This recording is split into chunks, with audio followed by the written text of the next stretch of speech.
Hello everyone, welcome back to my channel. তো আজকে আমি নিজের হাতে ঘরেতে মোমো বানিয়েছি। তো চলো আর দেরি না করে রেসিপিটি দেখে নেওয়া যাক। তো প্রথমে আমি মোমোর পুরটা রেডি করে নেব। তো তার জন্য আমি নিয়ে নিচ্ছি বোনলেস চিকেন কিমা করা। এরপর আমি অ্যাড করলাম পেঁয়াজ কুচি, তারপরে আমি অ্যাড করলাম ধনেপাতা কুচি আর কাঁচা লঙ্কা কুচি। তারপরে আমি অ্যাড করব আদা কুচিটা আমি দিয়ে দিলাম। তারপরে আমি অ্যাড করব স্বাদ মতো নুন। তারপরেই আমি অ্যাড করলাম 1 টেবিল স্পুন গোলমরিচ গুঁড়ো। তো এবার এটাকে আমি চাপাতে একটা সুন্দর পেস্ট আমি বানিয়ে নেব। মোমোর পুরটা আমি একদম রেডি করে নেব। এই যে দেখো, আমার কিন্তু বাটা হয়ে গেছে আর মোমোর পুরটা আমার একদম রেডি হয়ে গেছে। এবার আমি এর ওপর দিয়ে অল্প একটু তেল ছড়িয়ে দেবো, ওপর মাখিয়ে আমি এটাকে রেস্টে রেখে দেবো।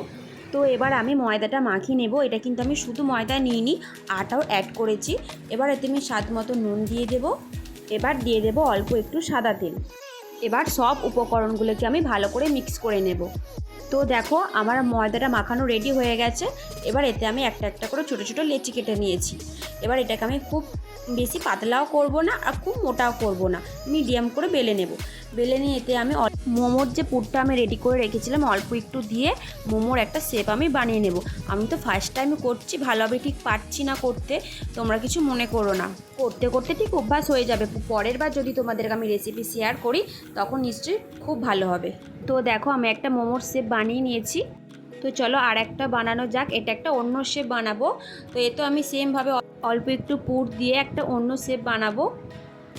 তো দেখো, এটা একটা আমি অন্য শেপে বানালাম। তোমরা কিন্তু কমেন্ট করে জানিও কেমন হয়েছে। তো দেখো, আমার কিন্তু অনেকগুলো মোমো রেডি করা হয়ে গেছে। এবার এটাকে আমি স্টিম করতে দেবো। এরই ফাঁকে আমি মোমোর সসটা রেডি করে নেব। তার জন্য নিয়ে নিচ্ছি 2টো টমেটো, 2টো কাঁচা লঙ্কা আর 2টো রসুন।